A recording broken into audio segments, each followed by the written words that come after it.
दोस्तों, इस कहानी को आखिरी तक जरूर सुने, इस वीडियो को शेयर करें और कृपया हमारे चैनल को सब्सक्राइब करें। हिंदुओं के 4 धामों में से एक बद्रीनाथ धाम भगवान विष्णु का निवास स्थल है।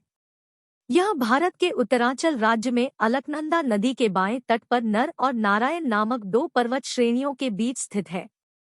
गंगा नदी की मुख्य धारा के किनारे बसा यह तीर्थ स्थल हिमालय में समुद्र तल से 3050 मीटर की ऊंचाई पर स्थित है। आओ जानते हैं इसके 7 रहस्य। भ्रम मिटाएं। हिंदुओं के 4 धाम तीर्थ स्थल के नाम है बद्रीनाथ, द्वारिका, जगन्नाथ और रामेश्वरम। ये 4 धाम प्रमुख है, लेकिन जब व्यक्ति बद्रीनाथ दर्शन करने जाता है तो उसे गंगोत्री, यमुनोत्री और केदारनाथ के दर्शन भी करना चाहिए। इन चारों को मिलाकर छोटा 4 धाम कहा गया है। केदारनाथ को जहां भगवान शंकर का आराम करने का स्थान माना गया है, वहीं बद्रीनाथ को सृष्टि का 8वां वैकुंठ कहा गया है, जहां भगवान विष्णु 6 माह निद्रा में रहते हैं और 6 माह जागते हैं। यहाँ बद्रीनाथ की मूर्ति शालग्राम शिला से बनी हुई चतुर्भुज ध्यान मुद्रा में है। यहाँ नरनारायण विग्रह की पूजा होती है और अखंड दीप जलता है, जो कि अचल ज्ञान ज्योति का प्रतीक है। बद्रीनाथ का नाम इसलिए बद्रीनाथ है क्योंकि यहाँ प्रचुर मात्रा में पाई जाने वाली जंगली बेरी को बद्री कहते हैं। इसी कारण इस धाम का नाम बद्री पड़ा।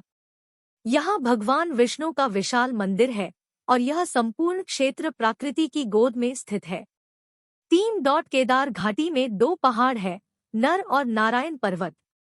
विष्णु के 24 अवतारों में से एक नर और नारायण ऋषि की यह तपोभूमि है। उनके तप से प्रसन्न होकर केदारनाथ में शिव प्रकट हुए थे। दूसरी ओर बद्रीनाथ धाम है, जहां भगवान विष्णु विश्राम करते हैं। कहते हैं कि सतयुग में बद्रीनाथ धाम की स्थापना नारायण ने की थी। भगवान केदारेश्वर ज्योतिर्लिंग के दर्शन के बाद बद्री क्षेत्र में भगवान नरनारायण का दर्शन करने से मनुष्य के सारे पाप नष्ट हो जाते हैं और उसे जीवन मुक्ति भी प्राप्त हो जाती है। इसी आशय को शिवपुराण के कोटि रुद्र संहिता में भी व्यक्त किया गया है।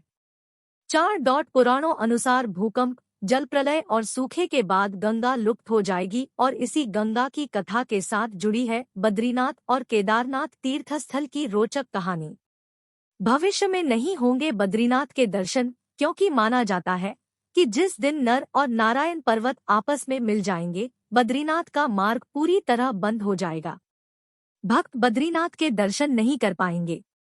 पुराणों अनुसार आने वाले कुछ वर्षों में वर्तमान बद्रीनाथ धाम और केदारेश्वर धाम लुप्त हो जाएंगे और वर्षों बाद भविष्य में भविष्य बद्री नामक नए तीर्थ का उद्गम होगा। यह भी मान्यता है कि जोशीमठ में स्थित नृसिंह भगवान की मूर्ति का एक हाथ साल दर साल पतला होता जा रहा है।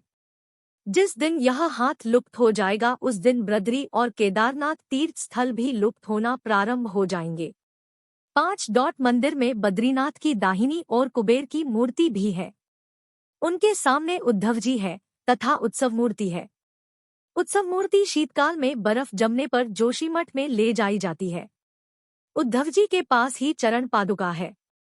बाईं ओर नरनारायण की मूर्ति है। इनके समीप ही श्रीदेवी और भूदेवी है।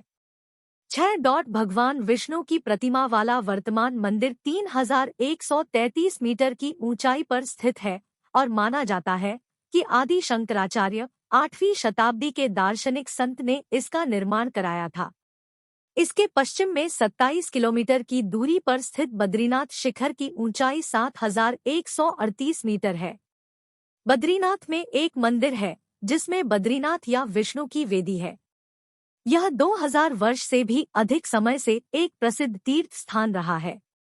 7 बद्रीनाथ में अन्य कई प्राचीन स्थल हैं, जैसे अलकनंदा के तट पर स्थित अद्भुत गर्म झरना जिसे तप्त कुंड कहा जाता है, एक समतल चबूतरा जिसे ब्रह्मा कपाल कहा जाता है।